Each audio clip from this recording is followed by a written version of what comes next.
ధర్మేంద్ర ప్రధాన్ రాజీనామా, ఏ అంశాలు ఎటు చూసినా ఇవే వినబడతా ఉన్నాయి. సరే, ఓవరాల్గా ఇప్పుడు చూస్తే నడ్డా పిలిచి మాట్లాడదాం అనేటువంటి ఒక తెర ముందు తీసుకొచ్చారు. అవసరం దీన్ని పార్లమెంట్ చర్చిద్దామన్నారు. విద్యార్థులకు సంబంధించిన విషయాల్లో మాత్రం చర్చించడానికి మేము ఎప్పుడు సముఖంగానే ఉన్నాము, పిలిచి మాట్లాడుతూ ఉన్నారు. ప్రజెంట్ అప్డేట్ అయింది, ఓవరాల్గా ఏం జరుగుతుంది?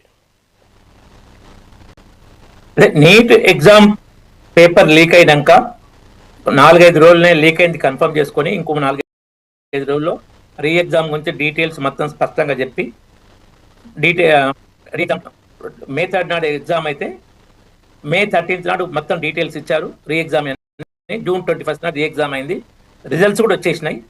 11 లక్షల మంది పైగా క్వాలిఫై అయ్యారు. 21 లక్షల మందే రీ ఎగ్జామ్ రాస్తే. సో వాళ్ళ ప్రాసెస్లో ఉంది. కానీ ఇక్కడ ఏంటంటే అంతకుముందే ఇప్పుడు కాక్రోచ్ పార్టీ అని సుప్రీంకోర్టు చీఫ్ జస్టిస్ ఏదో పరాన్నజీవులని కామెంట్ చేసిన దాని వల్లనే వచ్చిందని ఈ మధ్యన సోషల్ మీడియాలో వస్తుంది.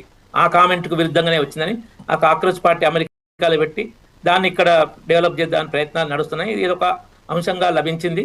దానికోసం ఇక బ్యాంక్ చుక్కతను మొదలు అక్కడ మన జమ్మూ కాశ్మీర్ కాదు అక్కడ ప్రాంతంలో ధర్నాలు అవి చేస్తే హింసాత్మకంగా చేసి ఆఫీసులు తగలబెడితే అప్పుడు ఆయనను అరెస్ట్ చేయడం జరిగింది. ఆయనకు వచ్చిన ఫారెన్ అమౌంట్స్ కూడా సీజ్ చేయడం జరిగింది. అకౌంట్ సీజ్ చేసి NGOs వచ్చేది. తర్వాత అతను ఈ అంశాన్ని అతన్ని వాడుకోవడం, అతను వచ్చి ఇది చేయడం, దీంతో ఏదో సాధిద్దామని. ఎందుకంటే 12 ఏళ్ళ నుంచి ఏ ఒక్క కుంభకోణం లేదు. మోడీ గారు వరుసగా గెలుస్తున్నారు. గుజరాత్లో 3 సార్లు, కేంద్రంలో 3 సార్లు. తర్వాత 2024లో సీట్లు ఓట్ల పర్సెంట్ తగ్గకుండా తగ్గినప్పటికీ తర్వాత జరిగిన వరుస రాష్ట్రాల అసెంబ్లీ ఎలక్షన్లో బీజేపీ ఇంతకు ముందు కన్నా ఎక్కువ మెజారిటీతో గెలుస్తుంది. మహారాష్ట్రలో కానీ, ఢిల్లీలో కానీ, బీహార్లో కానీ, ఇక్కడ బెంగాల్ కానీ, అస్సాంలో కానీ, హర్యానాలో కానీ రికార్డు విజయాలు ఇవన్నీ. ఇంతకుముందు ఎప్పుడు అంత రికార్డు విజయాలు అట్లా రికార్డు గెలుస్తుంది. కాబట్టి ఎట్లా మనం ప్రజాస్వామ్యబద్ధంగా ఎలక్షన్లలో బీజేపీని, మోడీని ఎదుర్కోలేము. కాబట్టి ఈ శ్రీలంక, బంగ్లాదేశ్, నేపాల్లో జరిగినట్టు జంజట్ పేరు మీద ఉద్యమాలు చేసి ఏదో ఈ ఫారెన్ హ్యాండ్ తోటి అక్కడ 3 ప్రభుత్వాలు పడగొట్టినట్టు ఇక్కడ కూడా పడగొట్టే ప్రయత్నంలో భాగంగా దీన్ని పెద్దగా చేసే ప్రయత్నం చేస్తున్నారు. ప్రజల మద్దతు లేదు. దీనికి ఫారెన్ హ్యాండ్ సపోర్ట్ ఫుల్ ఉంది. కాబట్టి దీనికి ఈ స్థాయి పబ్లిసిటీ కానీ సపోర్ట్ దీని అట్లా ఎక్స్పోజర్ కానీ జరుగుతుంది. ప్రభుత్వం చాలా సంయమనంతో దీన్ని డీల్ చేస్తుంది. చర్చకు కూడా సిద్ధమన్నది. అది ఎగ్జామ్ తర్వాత ఫాస్ట్ ట్రాక్ కోర్టు కూడా ఏర్పాటు చేసి 4 రాష్ట్రాల్లో 5 ఫాస్ట్ ట్రాక్ వచ్చి దోషులను వెంటనే రోజువారీ విచారణ జరిపించి, ఎందుకంటే జస్టిస్ డిలేడ్ ఈజ్ జస్టిస్ టెనీడ్ అనేది ఉంది. కాబట్టి న్యాయ వ్యవస్థలో ఆ డిలే జరగకుండా విద్యార్థులకు కూడా నమ్మకం ఉండాలి, టెన్షన్ ఉండకూడదు, భావి భారత పౌరులు కాబట్టి. సో ఫాస్ట్ ట్రాక్ కోర్టు విచారణ జరుగుతుంటే తొందరగా వస్తే వాళ్ళకు కూడా ఏంటంటే మాకు ఇబ్బంది అయింది రీ ఎగ్జామ్ అంటే మళ్ళీ ఒకసారి చదువుకోవడం, మళ్ళీ ఎగ్జామ్ రాయడం. కాకపోతే ఒకరికి వచ్చిన ర్యాంకులు నెక్స్ట్ టైం రాకపోవచ్చు, కొద్దిగా తేడాలు రావచ్చు, ఎక్కువ తేడాలు రావచ్చే అవకాశాలు చాలా తక్కువ అని. సో ఇవన్నీ ఇబ్బందులు ఏంటంటే ఒకసారి రీ ఎగ్జామ్ అయినప్పుడు ఉంటాయి. కానీ ఇక నెక్స్ట్ టైం నుంచి ఇలా జరగకూడదని ఆన్లైన్ సిస్టమ్ తేవడం జరిగింది. ఇప్పటిదాకా ఆన్లైన్ సిస్టమ్ ఎందుకు వద్దనుకోడు అంటే మెడికల్ కాలేజ్ సీట్లు 135,000 ఉన్నాయి దేశవ్యాప్తంగా. అంతకుముందు 60,000 పైన ఉండే. మోడీ గారు వచ్చినాక మళ్ళీ ఒక 70,000 పైగా యాడ్ అయినాయి. సో ఈ వీటికి 24-25 లక్షల మందిని ఒకేసారి అయితే కండక్ట్ చేయలేరు. 4-5 సార్లు చేసేటప్పుడు ఒక పేపర్కు ఇంకో పేపర్కు ఉన్న తేడాతో విద్యార్థులకు నష్టం జరగకూడదు అని భావనతోటి ఈ ఆఫ్లైన్ ఎగ్జామ్ ప్రిఫరెన్స్ ఇచ్చారు. కానీ ఈ వేలాది మంది ఇన్వాల్వ్ కావడంతో పేపర్ లీక్ ఆపలేమని ఆన్లైన్ ఎగ్జామ్ కు డిసైడ్ చేశారు. అయితే ధర్మేంద్ర ప్రధాన్ రాజీనామా అంశం ఇప్పుడు ప్రముఖంగా వినిపిస్తున్న అంశం. దీని మీద ఏమంటారు? డిమాండ్లో న్యాయం ఉందంటారా? ధర్మేంద్ర ప్రధాన్ రాజీనామా కోసం ఎందుకు బీజేపీ ప్రభుత్వం ఇంతగా అనవసరమైనటువంటి విషయంలో అభాస్పాలవుతుంది, ఇంత పట్టుదల ఎందుకు పోతుందంటే ఏమంటారు? ఒకటి మన ఇంతకుముందు నేను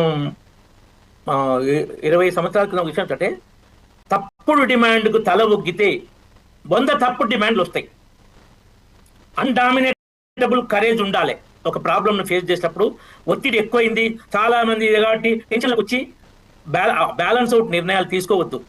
ఆ నిర్ణయం కరెక్టా కాదా ఆ యాంగిల్లో చూడాలి. ఇప్పుడు రామాలయం దాంట్లో ఏంటంటే ట్రస్టీల తప్పు క్లియర్ ఉంది, వాళ్ళే బాధ్యులు, వాళ్ళ చేతిలో నడుస్తుంది కాబట్టి వాళ్ళు రాజీనామా చేసిన వాళ్ళంతా వాళ్ళే. రామరెడ్డి గారు, మీరు చెప్పినట్టే 97లో ఇదే ధర్మేంద్ర ప్రధాన్ ఏబీవీపీ జాతీయ కార్యదర్శిగా ఉన్నప్పుడు ఇలాగే డిమాండ్ చేశాడు. అప్పుడు పేపర్ లీక్ విషయంలో ఒడిశాలో ఏమని డిమాండ్ ఇప్పుడు అప్పుడు ఎవరైనా ఆయనే ఏమని డిమాండ్ చేసినా మొత్తం దానికి సంబంధించిన సంబంధించినటువంటి మొత్తం దాని నాయకుడిగా వ్యవహరించి అప్పట్లో ఇదే విధంగా ధర్నా కాంగ్రెస్ చేశారు. ప్రభుత్వం మీద తిరగబడి కాంగ్రెస్ ప్రభుత్వం అప్పుడు కూడా పోలీసుల చేతులు లాఠీ చార్జీలు దెబ్బతిన్నటువంటి ధర్మేంద్ర ప్రధాని ఇలాంటి అంశాల మీద ఇదే పేపర్ లీక్ విషయంలోనే కాకపోతే అప్పుడు నీట్ కాదులేండి వేరే పేపర్ లీక్ విషయాలు 97లోనే అప్పుడు రాజీనామా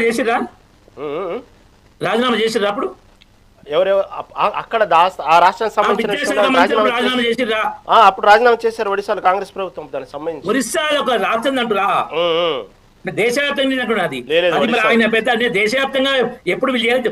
ఒరిస్సాలో ఆ ఇన్వాల్వ్మెంట్ అది ఎంత ఉందో దాన్ని బట్టి ఉంటాయి. కానీ ఇందులో ఎక్కడన్నా ధర్మేంద్ర ప్రధాన్ గారి పాత్ర ఉందా? ఈ లీక్ లో 2020 వారి పాత్ర ఏమన్నా నెగ్లిజెన్స్ పరంగా కూడా ఉందా? లేదు. ఇది ఆ ఎన్టీఏలో పూణే ప్రొఫెసర్ ఉండదండి. డైరెక్ట్ పాత్ర ఎలా ఉన్నది, బాధ్యతాయుతంగా ఆయన ఒక అధికారిగా ఒక మంత్రిగా ఉన్నప్పుడు బాధ్యతాయుతంగా ఆయన తీసుకునే నిర్ణయాల మీద ఉంటాయి కానీ ఎవరెవరి చేతులు డైరెక్ట్ గా ఉండవు. దాని మీరు చెప్పిన లెక్క ప్రకారం వస్తే నీటికి సంబంధించినటువంటి అసలు దోషులు వదిలేసి చిన్న చితకాలను ఏదో పట్టుకుని శిక్షిస్తున్నారు కానీ అసలు దీని వెనక జరిగినటువంటి కోట్ల మాఫియా ఎలా ఉంది దానికి ఇంతవరకు దానికి సంబంధించినటువంటి సరైన ఆధారాలు పట్టుకోలేకపోయారు. ఇలా ఒకసారి కాదు పేపర్ లీకులు ఎన్నో జరుగుతున్నాయి. రామిరెడ్డి గారు మళ్ళీ మీతో మాట్లాడతాను, సమయం అంతా చాలా సమయం ఉంది. ఓకే, మనతో పాటు గాలి వినోద్ గారు ఉన్నారు, ప్రొఫెసర్ గారు. వినోద్ గారు నమస్తే అండి. నమస్తే. వినోద్ గారు, ఓవరాల్ గా